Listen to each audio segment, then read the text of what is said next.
It marks 2 years since one Coast man nearly lost his life. As our Brandy McGill explains, through surgeries and physical therapy, he has rebuilt some strength on the road to recovery. You're going to do every day, okay, to keep things stretched out. Otherwise, we're going to end up back where we were. It's been 2 years since Zach Shire's life changed. So you had so many injuries. You had the broken arm, and then I know you had some rods. All this after a horrific car accident in Biloxi that nearly took his life. I hit a wrecker, and then a drunk driver hit me while I was sitting there after I already wrecked. We could very well be looking at a hole in the ground. We were told when we were transported to New Orleans that he would not live.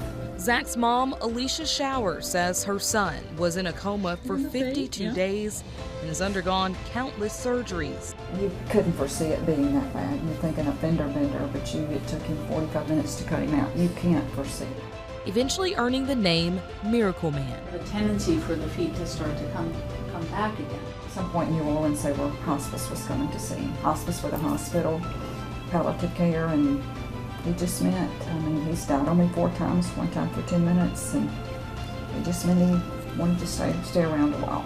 After a year in New Orleans, Zach was able to return home, but had to search for a doctor to take him in his condition.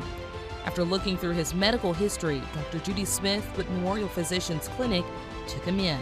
Well, with Zach, I really only operated one time, and he had to be on his stomach in the operating room, and we released both ankles at the same time. And the reason we could do that is because he was already wheelchair bound. Dr. Smith says his chances of surviving were low, so doctors did what they could with all that was destroyed. I don't know if you could see the tracheostomy scar. He had to have a trach, and nobody anticipated that he would survive. His chances of survival were very, very low. And so the original injuries got fixed and healed, but then when he did survive, he was left with a lot of issues from those surgeries. Now 2 years later, Zach can walk, talk, and even take rides along the golf course again. And for Zach, it'll definitely make you appreciate everything you have, because everything's different now. He's forever grateful. In Biloxi, Brandy McGill, WLOX News Now. And Alicia ended up retiring to help her son every step of the way, and looks like he's doing great.